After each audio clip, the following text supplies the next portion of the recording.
Welcome to Longevity by Design, a podcast designed to give individuals access to the leading scientific information in the field of longevity. The ability to add years to your life and life to your years needs no opinion. Join us as we ask science to take the wheel. In each episode, Dr. Gil Blander joins a co-host and an industry expert in the field of longevity, shining a light and getting the answers to the key question: how can we live a longer, healthier life? Hello, I'm Ashley Reaver, and I'm joined by Dr. Gil Blander. Welcome to Longevity by Design, How to Live a Longer, Healthier Life. We're produced by Insight Tracker, your science-based guide to optimizing your body from the inside out. Our guest today is Dr. Krista Varady. Dr. Varady is a professor of nutrition at the University of Illinois, Chicago. Her research focuses on the efficacy of intermittent fasting for weight loss and metabolic disease reduction in people with obesity. Her work is funded by the NIH, American Heart Association, International Life Sciences Institute, and the University of Illinois.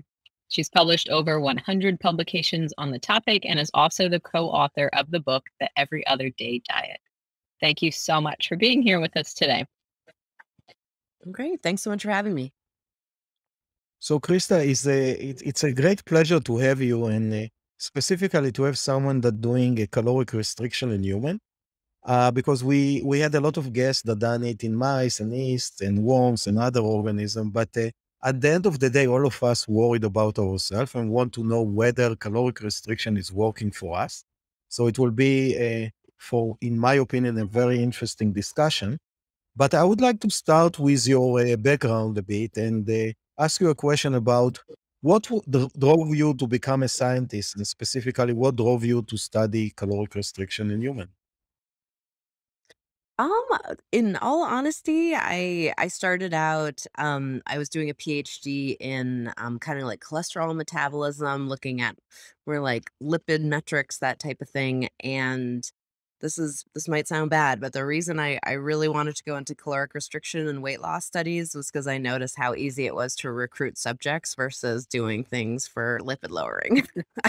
I was running a study at my friend, who was also a PhD student at McGill at the time. We're both recruiting at the same time, and I noticed she was in one room across the hall, I was here, and the phone like never rang because I was looking at kind of just natural ways of lowering cholesterol with plant sterols and exercise. And nobody wanted to be a part of it, but then her calorie restriction weight loss study had like the phones ringing off the hook. So I was like, I've got, and then I also know that obesity, obviously, this is back in the early 2000s. Obesity was already becoming a really major problem, and it just seemed like it wasn't going to stop anytime soon. So I kind of knew that funding would be in that area. And then I started reading more about calorie restriction studies and really got interested in it. So that's kind of how it all started. That's fine. And maybe our first lead-in question is a specific type of calorie restriction, intermittent fasting. We know that's what a lot of your research is on. So would you, hopefully with a little softball, start us off with an explanation of what intermittent fasting is? Oh, sure. Yeah. And I can kind of describe like how I'm kind of moved from calorie restriction to intermittent fasting. I so I started at I did cholesterol metabolism during my PhD at McGill. And then when I went to UC Berkeley, I went there to study calorie restriction. But what I started noticing in the literature and just some of the studies that were going on there, that people really had problems adhering to calorie restriction. So adherence would drop off in humans after about 2 to 3 months or so. And so I thought, and well, my advisor and I, Mark Hellerstein, started thinking, well, do you really have to diet every day to lose weight? Or can you, is there something we can do where maybe it's more extreme on one day, but can we make this like easier for people somehow so adherence would be higher? So that's how I got into studying alternate day fasting to begin with. And alternate day fasting is when people basically have 500 calories one day, and then they alternate that with a day of like eating whatever they'd like. So it kind of flip-flops between that like fast day and feast day. And do you find that one of them is superior in terms of health benefits or higher adherence? So we ran like the first long-term study of alternate day fasting. We published our paper in, when was it? 2017 in JAMA Internal Medicine. And we found that I think we were one of the first labs to show that intermittent fasting produces pretty much the same weight loss and health benefits as daily calorie restriction. So I wouldn't say, I think if you're sticking to both diets equally, you're going to see the same amount of weight loss just because weight loss is all about reducing like how much energy you've reduced. And then because of the weight loss, that's why people are seeing the benefits. So you see like blood pressure reduction, cholesterol reduction, inflammation, that type of thing. But it's all pretty much like weight loss driven and visceral fat mass loss driven. So I think that's the reason people aren't seeing much of a difference.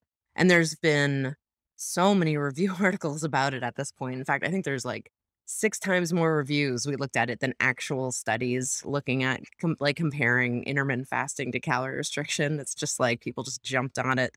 I remember having so much trouble. I published the first review looking at that even before we finished our study, just kind of like thinking about it back in 2009, and nobody wanted to publish it. Now I'm like, oh wow, there's like 100 papers out there looking at that. So anyway, yeah, it's been a really interesting adventure studying intermittent fasting for the past 15 years. At first, nobody wanted to fund it. People would kind of, when I would give talks at conferences, people like a lot of dietitians and doctors would like stand up and leave and be like, you're giving people eating disorders, you're starving people. And then now, yeah, the general public, in a lot of different countries around the world have really embraced this way of eating because they're looking at health benefits. And I think that's just in view of, the the epidemic of the obesity epidemic. So people are realizing that it might work for some people.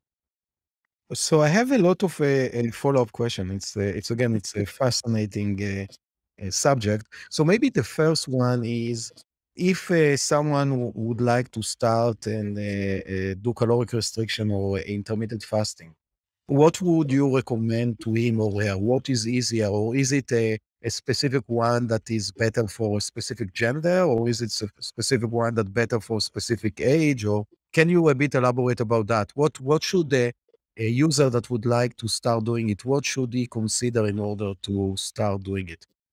Oh yeah, that's a great question. I do have to say right off the bat, we don't know. So the main thing that I've learned from studying kind of like different weight loss diets over the past while is that different things work for different people.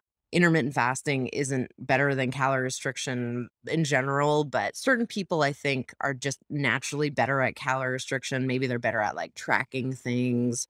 They just enjoy doing that better. And then other people like intermittent fasting because maybe they're not like frequent snackers, or maybe if they do time restricted eating where you eat within a certain window each day, maybe that if they just find it really easy to stop eating after dinner or whatever it is. So as someone that I don't have an RD, but I train dietitians and I have like all the education. I just didn't do my internship. I'd say, yeah, different things work for different people, and people just need to try out what will work for them. And really, people just need to find what fits best into their lifestyles. That's the most important thing. They need to find whatever it is that they can stick to long term, and not try to force a certain eating pattern on themselves, but do something that's already similar to what they're doing, I think. And then in terms of like what is best for certain people, we don't know yet. I think that's just something that we're just starting to study now. So we'll do like a sub analysis to see who can stick to intermittent fasting better. And we find that actually old postmenopausal women tend to stick to diets much better than premenopausal women. But I think that goes for pretty much everything, just because they tend to be, just from questionnaires, they say that they're a little less busy. So Mm. postmenopausal women tend to not have like children at home, which is, very time consuming. They have more time, maybe a bit more money too to spend on themselves. And another thing is that they've already tried a bunch of different diets. So maybe, at this point they know what works for them. So that's one major thing that we've seen. Adherence definitely increases with age. Our older subjects are very good at sticking to, I'd say, both calorie restriction and intermittent fasting. Great, thank you. So the next question is maybe to pinpoint the benefits of intermittent fasting or caloric restriction. So you mentioned that you lose weight. And then you mentioned maybe lower lipids and blood pressure. Can you zoom in into that a bit? And I think that that's something that it's, again, very interesting for our audience to know. Okay, I'm spending the time, I'm making the commitment. What should I expect to receive? So if you can stick to it, basically, again, you basically create an energy deficit, which results in weight loss. I don't believe that there's anything like magical about intermittent fasting. Like I know people talk about ketones and autophagy and all this stuff. We're not really. I'm not a mechanistic researcher to also put that out there. I look at like clinical outcomes, and I run clinical trials. But I think it's all just energy deficit, and then people end up losing anywhere between like 0 to 10% of their weight. People that stick to it more lose more like 5 to 10% of weight. And you really do need to lose at minimum 5% of your body weight to see any of those clinical benefits. So that's one thing that we're definitely noticing. If people kind of don't lose that amount of weight, they see very little change. The other thing we're noticing is that people that have much higher baseline measurements of like blood pressure, cholesterol, those people are the ones that tend to be the responders as well. So if for your audience, if there's someone out there that's lost 5 to 10% of weight and they're not seeing many, great reductions, it's probably because they're already in a healthy range for blood pressure and cholesterol levels. So those are some of the main things we see. But in terms of like percentages, we see it's about anywhere from like 5 to, well, let me put it more like this. For blood pressure, it's between like 5 to 15 milligrams milliliter points millimeters of mercury for blood pressure. And then we also see for cholesterol anywhere for LDL anywhere from like 10 to 35% reductions when someone's hypercholesterolemic.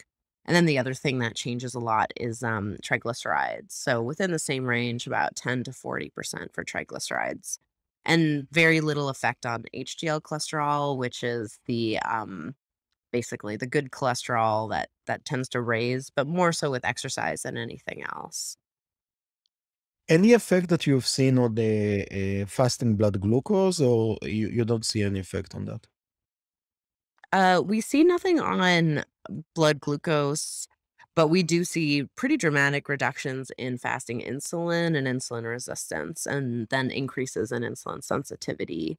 We're running the first study right now in time restricted eating. So I really started an alternate day fasting. And then noticed that Americans aren't really into it, I have to say. It's just too hard, honestly. I thought it wasn't, but 500 calories every other day is not something everybody wants to do. But time restricted eating, where people eat within about an 8-hour window or so, seems to be it's very popular right now in the US. So we're running a lot of studies in that domain. Um, we're just finishing up the first long, like 12-month study of time restricted eating versus calorie restriction. Hopefully we'll publish that in the fall. And then we're also running a study in people with type 2 diabetes, looking at an 8-hour window versus calorie restriction. And then we just want to see if it can help lower A1C and medication use in people with diabetes, and maybe even help with remission. So a couple of more questions, and sorry about all the questions that I have. It's really fascinating. Oh, no. Go The ahead. the first one is the effect on the physiology. So do you see any effect on resting heart rate or sleep quality? So resting heart rate, we have seen reductions, but again, it's usually when people have higher resting heart rate. So normal's around 72. In our subjects that are around 75 or 76, it will go down by about 4 points. So we have seen that, not consistently, but we have definitely seen that. And then, sorry, what was the other one? Heart rate Sleep and sleep quality.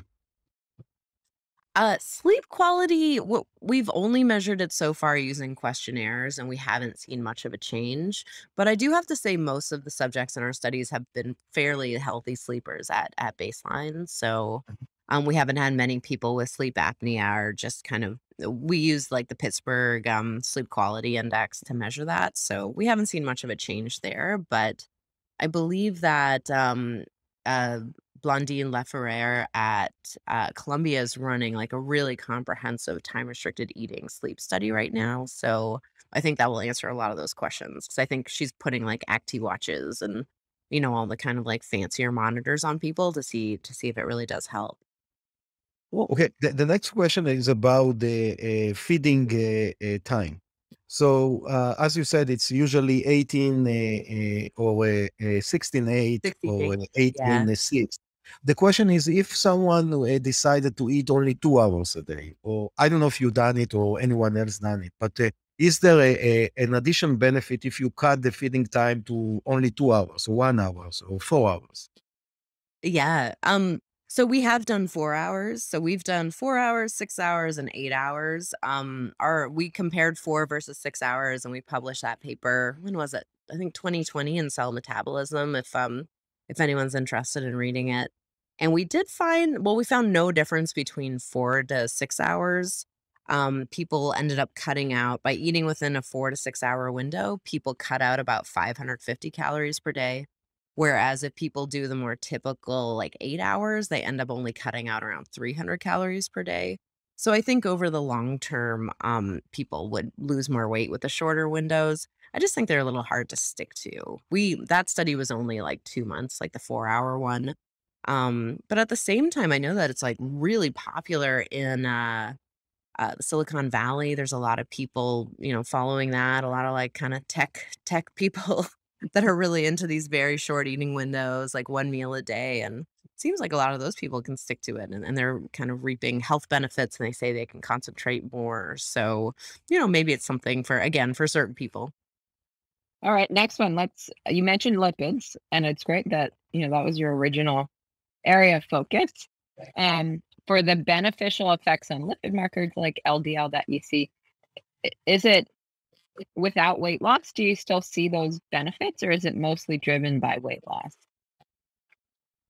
We have not seen any benefits. Like we also usually run a control group that loses no weight and kind of just does their usual diet and exercise. But I believe Courtney Peterson ran a really nice study looking at like a 6 hour time restricted eating window that was also published in Cell Metabolism a couple of years ago. And she had her subjects, excuse me, maintain their weight. And I don't think anything happened with lipids, but I think she saw really pretty nice increases in like insulin sensitivity. But that may Nice. have been more related to the timing of the eating window. So right now with time restricted eating, that the big questions are like how long should the window be? And then where should you place the window in the day? So a lot of people kind of gravitate towards 8 hours. I think they just find it easiest. And then also that ends up cutting out again around 300 calories. But the big question is, so should you start, should you place that 8 hour window starting at like 8 a.m. or 12 p.m.? I find most Americans choose 12 to 8 p.m. We've just run surveys, and whenever I just talk to the general public, most people do an 8 hour window, 12 to 8. But I do think it is healthier for people to place the window earlier in the sense that our bodies are a lot more insulin sensitive earlier in the day. So as as the day goes on, our ability to like process nutrients just kind of gets worse.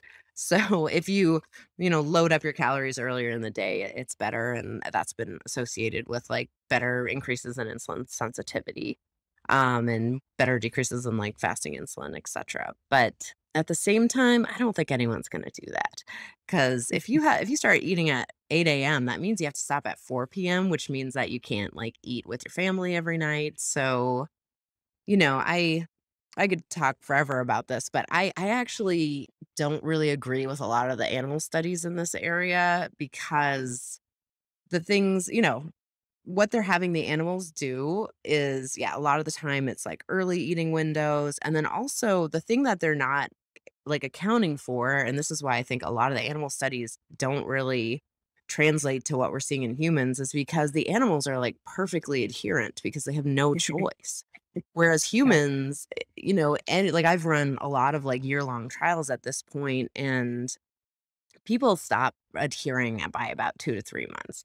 So adherence drops to like probably like 50 to 60% by month 6. And then you're lucky if 40% of people are still doing whatever you're telling them to do by 12 months. So with the animal studies, you're seeing all these like beautiful and, whatever, everything's just amazing because, that animal had no choice. It was like the best subject ever. But yeah, we're not seeing that in humans. So I think there's a lot of backlash now when we publish studies showing that very little has changed or just like minor decreases in blood pressure, or just, small things here and there. People are like, well, that doesn't make sense because that's not what like Sachin Panda's saying, or like all these people that study, and they're great researchers. It's not that, but it's just that what happens in a mouse is not what's happening in humans. Also, if you're fasting a mouse for 16 hours, like that's probably like fasting a human for like a week, It's just like, how do we even like, I think their ketones shoot up like pretty quickly. So I just don't think they're very good models at this point. Like, for mechanistic stuff, sure, you can't get access to like a human's liver very easily for liver biopsies. So that stuff, our brains, etc. Like I think that's great, but I think when we're talking about general metabolic outcomes, we can't be looking at animal data anymore. There's a lot of human data coming out and it's very, very different from what we're seeing in animals.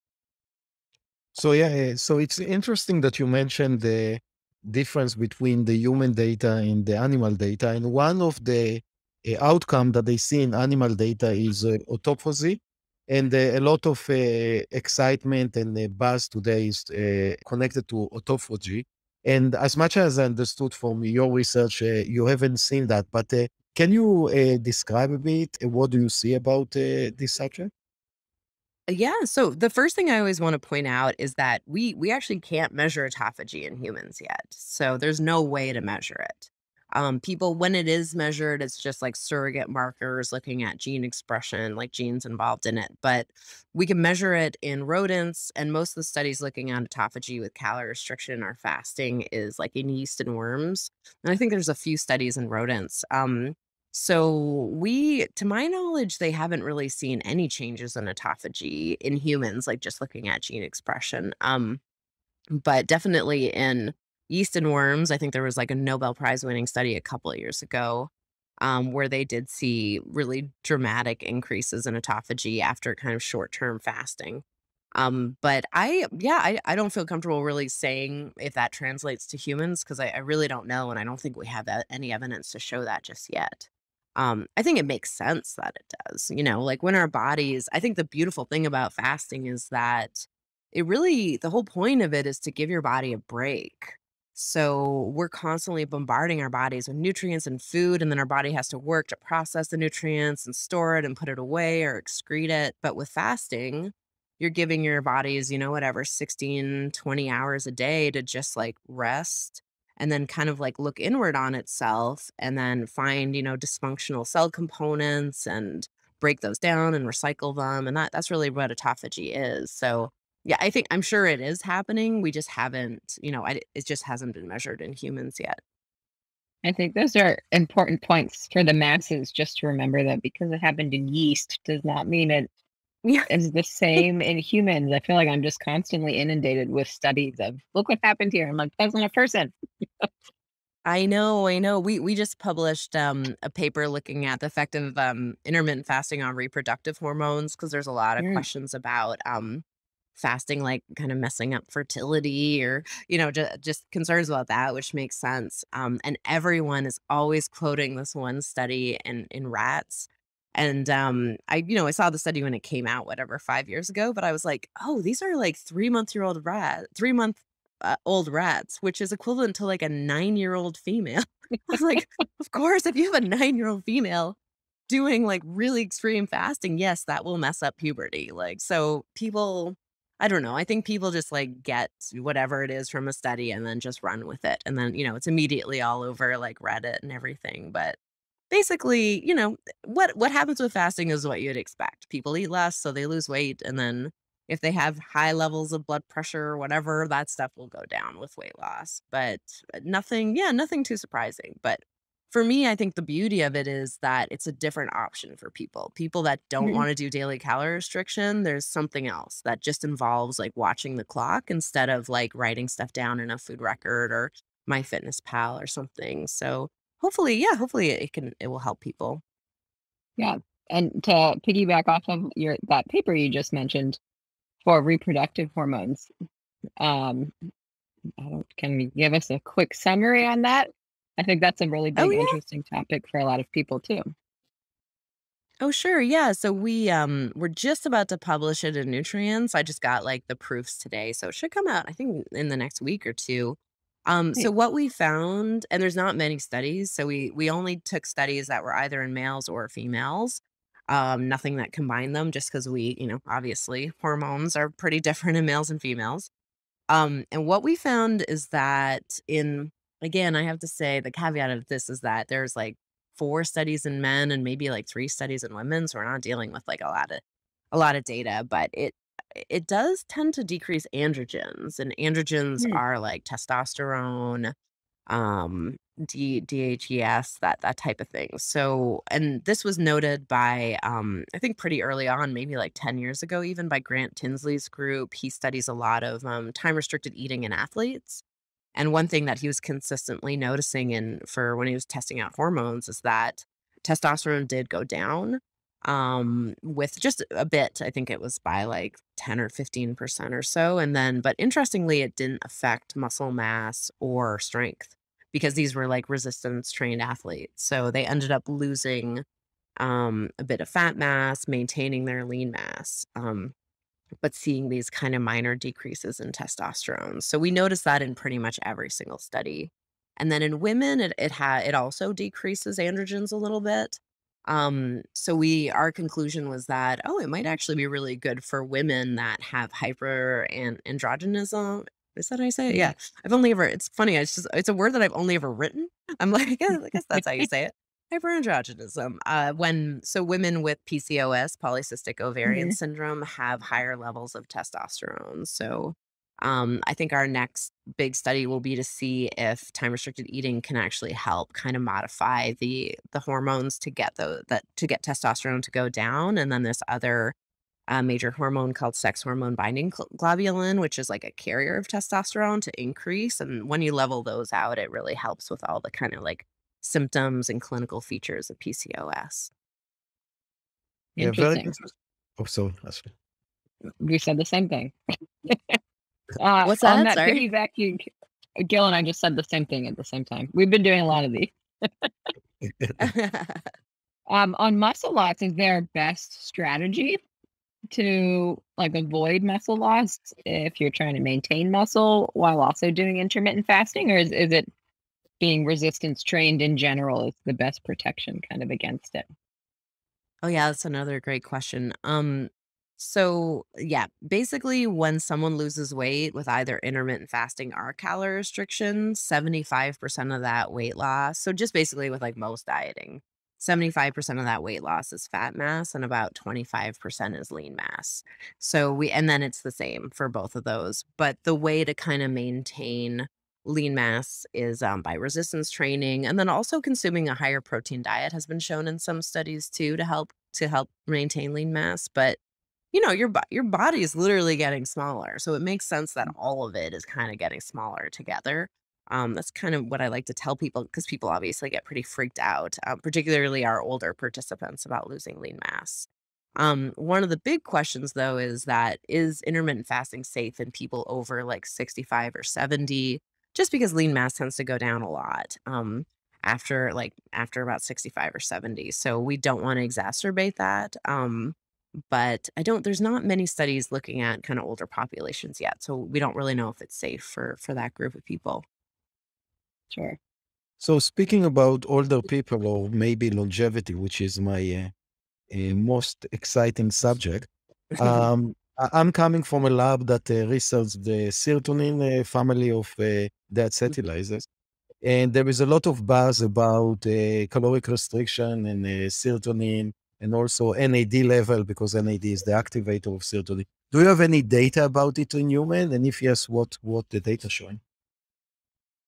I don't really study. I know what it is, just because I've read about sirtuins, but I don't know much about it. Sorry. I do know that like the rhesus monkey study, again, I focus more on like clinical features. And it was the one that I was really waiting for, just because we don't have, I guess this is a longevity podcast, so you probably talk about this all the time, but we don't have any actual like trials showing that calorie restriction can increase lifespan in humans. There's the studies, well, the Calorie Restriction Society, which is basically people that choose to follow a pretty heavily caloric restricted diet for their lives. So interestingly, it's a lot of men. I'm not sure why. Kind of like older men, and they're choosing to calorie restrict by, I think it's about 30 to 40%. So that's kind of one of the observational studies I think Walter Longo's doing. He's following those men, and Luigi Fontana is also involved with that. So I guess we'll see. But then there's the rhesus monkey studies that came out of the NIH and University of Wisconsin. And it was so interesting because from what I remember, one of them showed that it did work in one group of rhesus monkeys. I think the Wisconsin one, they did live like 20% longer, but then I think in the one from NIH, it didn't work. So there's like a lot of confusion about whether or not calorie restriction actually works to extend lifespan. But Yeah, I guess you guys know all about this yeah, though. yeah, What yeah. is I that think is that that true? yeah, it's definitely true. I think that one of the explanation why it didn't work in one of the studies is that their baseline diet wasn't the right diet in a way, and Oh, okay. that's what I understood from that. But it's definitely puzzling that it worked in one cohort and it didn't Yeah. work in other cohort. And I But as remember sorry, I remember they were started at the same time, and I just talked to yeah. someone at, I think it was Wisconsin where it worked, and I was talking to one of the researchers there, and she said that the monkeys actually lived, like, way longer than they expected, so the grant was only written for a certain amount of years, and they're like, "How are we gonna feed these monkeys? They're living too long." Like, I just thought that was so interesting. Yeah, But so, yeah, I think it's got some therapeutic potential for sure, but longevity is such a difficult thing to measure. Mhm. Just because you need to like, yeah, if they fed the monkeys wrong or whatever at the beginning, like, well, what happened? How do you measure that in humans? Or is it like, since the person was in the womb, or it's just seems so yeah. complicated. Yeah, so a lot of it's. I think that it's a great question, and there are a few ways to do that. Some of them is start older. So as you said, take the 70 or 65 years old males that you mentioned, and do caloric restriction on them, and then you don't need to wait 60 years, hopefully, so you can see the result shorter. Another way is to look at a surrogate marker of longevity, such as LDL, blood pressure, glucose level. So those are a few ways to do that. But I would love to discuss a bit more practical points about the intermittent fasting, and specifically because you feed yourself for a shorter time. Is there a specific deficiencies that you might approach? And do you have some recommendation? Do you need to increase the amount of protein or fat or carbohydrate or any other micronutrient in order to keep your diet in balance? So are you asking like, yeah, is there like an optimal macronutrient balance? Yes. Hey, yeah, that's a great question too. I think one of the major things that we're just asking in general is it calories or macronutrients? I as much as I want to say I know the answer to that, I really don't think I do. I just find, humans naturally gravitate towards kind of very similar to what the guidelines are from like the AHA or the American Diabetes Association, where it's like roughly 30% fat and 50% carbs, 20% protein type of thing. But it's hard to tell if that's what we want to do or if that's just what the American diet is. I don't know. Um, it seems like having studied nutrition for about 20 years now, it's been really fascinating looking at like the different macronutrients being like demonized. Like when I started, like fats were bad. I did my undergrad in like the late 90s, and like just the mention of like coconuts was like like and they were like coconuts. Like it was just like the worst thing that you could possibly, and now we're just like constantly consuming like coconut oils and stuff like that. But so it was just that trend of like super low fat diets, fat was bad. And then it moved on to carbs being bad in the 2000s with Atkins and all that. And then I always, protein always kind of stood out as being like the savior. But now, protein's bad because it might lead to higher heart attack rates or whatever is going on. I don't know. I think people should just do like I think people shouldn't focus so much on macros, but as someone like studying nutrition, I'd say, just eat more fruits and vegetables.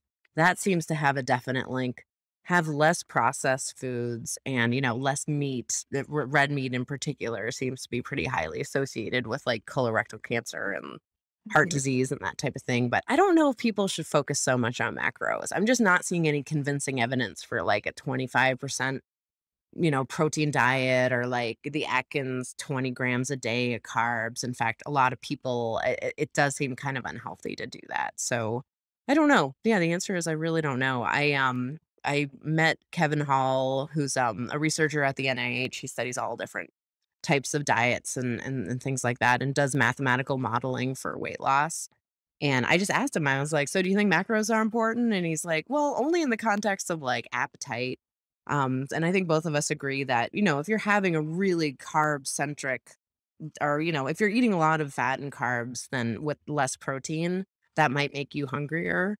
So protein does have satiating effects. So maybe that's important for weight management. But I don't know. It's a great question. I've done so much reading, and the more reading I do, I just get more and more confused. So yeah, I'm so sorry. I don't have an answer, That's okay. but I'd say A good scientist yeah. say, "No, I don't know," when he doesn't know. So it's show that you're a good scientist. And another question that we receive very often is about exercising and intermittent fasting. So a lot of people tend to exercise in the morning, and they tend to fast until noontime or lunchtime. So is it safe for them to do that, or should they eat at the day that they're exercising? I don't know, 1 hour after the after the beginning of the exercise to maintain the enough energy in the body. I think it's perfectly safe. Like a lot of my friends that are runners actually choose to not. Run in the morning, and they say that it makes them feel sick or kind of like weighed down if they end up eating before they go for a run. I think if people are worried, the only real concern would be, maybe like glucose levels, hypoglycemia. So they could possibly wear like a glucose monitor, if they're really worried about that. So I'd say, again, do what works for you. I think it is perfectly safe unless you feel like you're going to pass out. And then we actually found in our original, we started combining alternate day fasting with exercise. And what we found was that when we let people exercise anytime in the day, but we noticed that if they ate their fast day meal, the 500 calories before exercise, they ended up eating another kind of small snack after exercise because people tend to get a bit hungry after exercise, like not right away, but within an hour or so. So they ended up kind of like cheating a little bit and having more food on that day than they were supposed to. So it might help you adhere better to wait until after exercise with alternate day fasting. But that's one of the only things I've really noticed. Interesting. And you mentioned that postmenopausal women compared to premenopausal tend to stick to intermittent fasting a little bit better. Are there any other characteristics that make some people more successful with intermittent fasting that you found? I definitely find that people that kind of report in questionnaires that they're frequent snackers are not very good at alternate day fasting. So Mm, if someone's used to, and some people feel like they need to eat every 2 to 3 hours a day, those people tend to not do that well with fasting regimens. But other than that, I think we just don't have I think to really look at those associations, you need like really large data sets. So we're going to have to start pooling data sets to really figure out who it's working for. But the only thing that's really kind of shining through is that people over the age of 50 just have much better adherence. But again, I think it's just time. I think, sure. they have more time to do it. On the flip side of that, are there certain groups of people that should not try intermittent fasting, that it maybe wouldn't be safe for, or wouldn't just in general wouldn't be a good idea for? Yeah, yeah, absolutely. And I just want to point out too, we just published in Nature Reviews a couple months ago, like a practical kind of guidelines paper about how to incorporate exercise, and we talk about like macros and all that, and this as well, like contraindications. So what we say in that paper, and that's kind of the general consensus now, is that definitely like children shouldn't do intermittent fasting. It definitely interfere with their growth. There's not enough safety data for people over 70, so it's not recommended for them. Pregnant women or lactating women, again, no safety data. But kind of as an aside, it's really interesting now. It's so hard to do studies in people that are pregnant. It's just like unsafe. So IRBs will like pretty much not allow it. But what I've noticed in certain friends of mine who are overweight when they start pregnancy, and they tend to, maybe through like nauseousness or whatever, for those that like lose weight during pregnancy, so they actually like end up being at a lower weight even by 9 months, they're doing like much better. Like they don't get gestational diabetes. So I think maybe, right now we're saying not for pregnant women, but maybe if your BMI to start with is like a 35 or something, maybe it would actually be helpful to prevent, preeclampsia, gestational diabetes, that type of thing. So, but again, I think a lot of this is because of the safety data, but definitely for children, definitely not in kind of younger children. Awesome. And I appreciate that. Everything else that you've said, of just a person that actually does the science on this, making it realistic, because how most of us kind of hear about intermittent fasting is so sensational. So I appreciate you grounding us. Yeah, I know. I always feel like it's, people are like, oh, is it going to extend my life or is it going to do this? I'm like, no, probably not. Probably eat less and lose a bit of weight. I know. I always like to mention that it's not magical, but I definitely get a bit of backlash on that. But, I've been studying it for 15 years. So and we've run like thousands of people through clinical trials, again, mainly to look at like clinical outcomes of like heart disease and diabetes. So like metabolic effects, and it works for sure. It definitely works for weight loss. That's one thing I can say. If somebody's sticking to it, it definitely works for weight loss. And then if they lose more than 5% of their weight, they're going to see those metabolic benefits. So, yeah, it's been, it's been a fun ride, but, but yeah, definitely, I don't think it does anything different than calorie restriction. And is there personally one decision that you make each day that can be related to nutrition or calorie restriction or longevity that you can share as a tip to our listeners? I feel like you've shared some good nuggets with us so far. I'd say since I started studying time restricted eating more, just reading the literature, I've definitely stopped eating like after dinner. So I do try to do the 8 hours. Mine's more like 10 a.m. to 6 p.m. or 6:30, like whenever we end up finishing dinner. So I think when I found out and started reading the literature about how much more insulin sensitive we are in the morning compared to night, that like really freaked me out, honestly. I just felt like anything I was eating past 8 p.m. was just immediately like, I don't know, just messing up my body in some way. So I think I got a little paranoid about it. But yeah, so I'd say don't eat after dinner and see if that helps. Awesome. All right. Well, that is the end of our long list of questions for you. Thanks for letting us pepper you for the past hour or so. And thank you so much for being here with us today. Oh yeah, no problem at all. Thanks so much for having me. It's been really fun. Thank you. And we look forward to exploring the research in the field of longevity each month with you and the leading scientists. For more information, please go to www.insidetracker.com/podcast. Thanks for listening to Longevity by Design. Please subscribe to this podcast on Apple, Spotify, or YouTube. Longevity by Design is powered by Inside Tracker, a personalized health optimization platform that helps people improve their lives by improving their bodies from the inside out using personalized, science-backed recommendations for nutrition, supplements, and lifestyle changes. To learn more, visit insidetracker.com/podcast.